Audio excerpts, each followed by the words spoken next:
So you think you can make that last quick trip when the gas tank reads empty. This plastic container should come in real handy for the walk to your nearest gas station. Plastic gas containers are made from these granules, composed of a concentrated colorant and a UV-resistant additive. They're mixed with white granules, which is the primary material, called high-density polyethylene, and recycled plastic, which has been ground up in a granulator. It's all dumped into this milling machine. These granules are all mixed together and melted. The melted plastic will be blown in and will take shape within this mold made of very high-quality, dense aluminum called aviation type.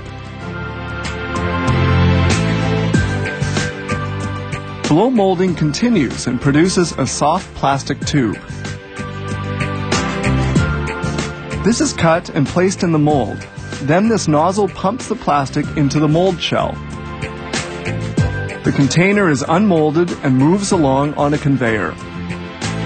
There's another way to mold plastic, by rotation. This previously colored powder has a 35 mesh size, which is just a little larger than flour. Low-density linear polyethylene is poured into the bottom of the mold. The mold has a cover which will be well closed, then placed on a steel support.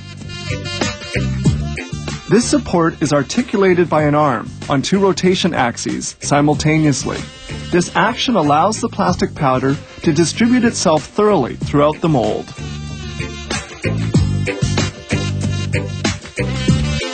The mold is placed in an oven which generates a temperature of 310 degrees centigrade.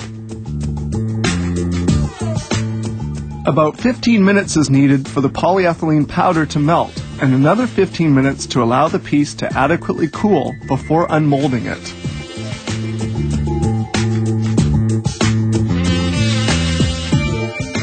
The mold cover is lifted off and the plastic piece is unmolded. Gloves must be worn since the piece and the mold are still very hot. Here they fabricate a mechanism cover for a stationary bicycle. It's held in place by a cutting pattern and openings are cut with a pneumatic tool. Holes are made with a drill. The casing is now completed. Now we get back to the previous blow molding process.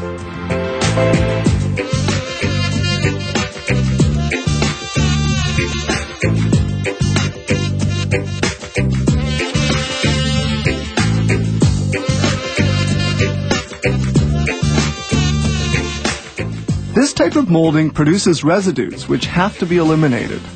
These surplus pieces are cut with this small saw. The now hardened scraps are sent to the granulator to be reduced into granules, which will be newly added into the mixer to make other plastic containers.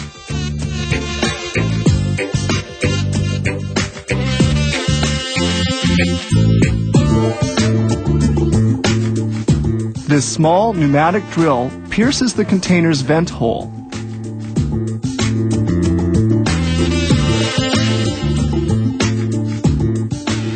The container circulates from one step to another on the conveyor. The next steps will be accomplished by robotic arms. And then the final elements are attached, such as the pouring spout.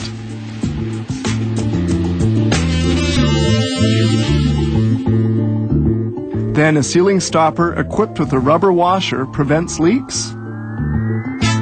And finally, the cap of the neck is automatically screwed into place.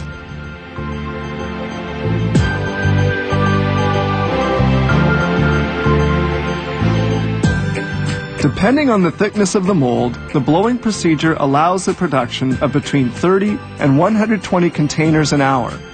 The rotation process takes between 45 and 60 minutes to make a unit. Finished containers are now ready for packaging and delivery.